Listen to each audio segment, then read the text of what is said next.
喂喂喂，大家好，这里是猫师傅。这期视频呢，依旧是给大家带来12月份的幻想真境的选人梯度表以及最基础的排布策略。不过，介于水雷锋的属性安排以及4间 BOSS 的排布，以及起码像个人一样的开幕角色，这一期幻想真境对于4.0之前入坑的玩家来说，基本上是没有任何难度的。我就先贴一下这个选人的梯度表这个梯度表主要是给那种练得特别多的玩家进行优中选优的，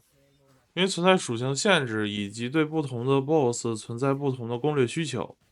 与之前的大家所认为的强度体系可能会有一个比较反直觉的差异。主要还是我作为一个全角色培养的玩家，更多的一个主观感受。在这里想补充说明一下，就是恰斯卡在这一期拿到了一个非常糟糕的属性安排。如果是有火水或者火冰或者恰斯卡作为特邀角色可以带3个属性的话，那恰斯卡在幻想真境的表现应该会非常不错但可惜这一期他确实是 roll 到了下签。然后就是绑定草系的妮露以及克勤，这一期是基本上完全没有队友了，只有一个特邀的科莱，而马拉尼那边只有一个班尼特，要不就是班尼特 E 一下，马拉尼 EA 一下，马上结束。如果考虑低命的马拉尼带勇者的话，会出现一个问题，就是马拉尼只能和雷发生反应没有办法拐风 C 和水 C，所以就会排的稍微靠下一点。还有一点就是，如果说你是一个弗纳和纳莱斯都没有的玩家，那么优先推荐先借弗涅纳。然后就详细的讲一下这一期的排幕策略。首先看到开幕角色，我们是可以非常明确的能组出2个队伍的，一个是雷电加9条加一个风系，另外一个是星海加行丘加一个风系。但是受限于星海在第3间以及第6间有着非常强的功能性，所以通常情况下，我是建议保留星海的使用次数除非你能在前面比较早的抽到弗丁纳。这里非常推荐roll到的第一个角色选择砂糖、温迪等巨怪风系，或者是北斗皇女、神子等后台雷系。如果有多余的货币，或者说实在roll不到角色，这里推荐选择扩雷 buff 或者是感电 buff。若扩雷的 buff 比较高的话，那么前几间是推荐用雷九琴或者雷九林伊特进行攻略的。如果选到了感电 buff，则是选择雷电加9条加行丘，再加一个其他角色。然后要注意一点，就是当你选到了1到2个凑数角色之后，你就可以去找那种关键牌了。我的目的是在第6间的时候，要保证自己能揉出弗涅纳，或者尽早的揉到温迪、砂糖等巨怪角色。所以按照我说的排布思路的话，我是非常推荐在第一幕使用雷电加9条，然后林伊特和秦和行丘看自己的揉到的 buff 进行选择。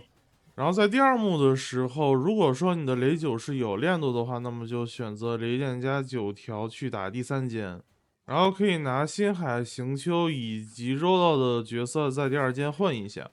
如果你的雷电9条是没有练度的话，那么就在第2间把雷电和9条组合的次数直接用完，然后就是第3间用星海加行丘作为主力输出进行攻略。第4间的思路还是和之前一样，有巨怪角色就选人形怪，没有巨怪角色的话就选机械怪不要选枫丹的那个机器人。这一期的幻想真境其实前4幕还是比较好混过去的，主要是后6幕的角色分配。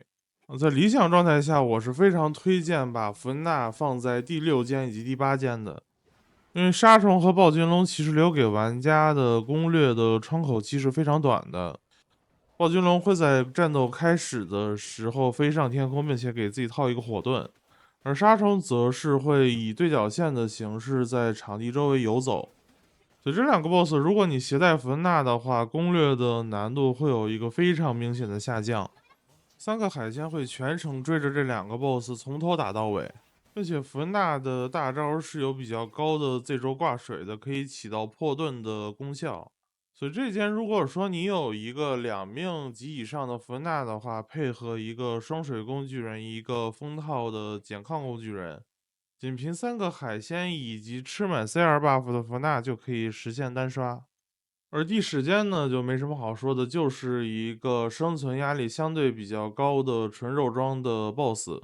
如果有高练度的叶蓝或者纳维莱特的话，可以先给第10间预留一次使用次数，而另一次的使用次数则可以安排在第5间、第7间或者是第9间。好像这一期如果有班尼特以及其他的攻击 C 的话，也是非常推荐在第5、7、9间进行使用，或者说在队伍齐全的情况下，在第10间完整的去配出一个攻略的队伍。所以总结的话，就是前4幕揉到谁用谁，然后在前面的时候尽可能的揉出温迪和弗莲娜2张关键角色，然后就是尽可能的将自己的角色平铺在每一间。buff 方面呢，则是优先选择水雷或者是扩雷，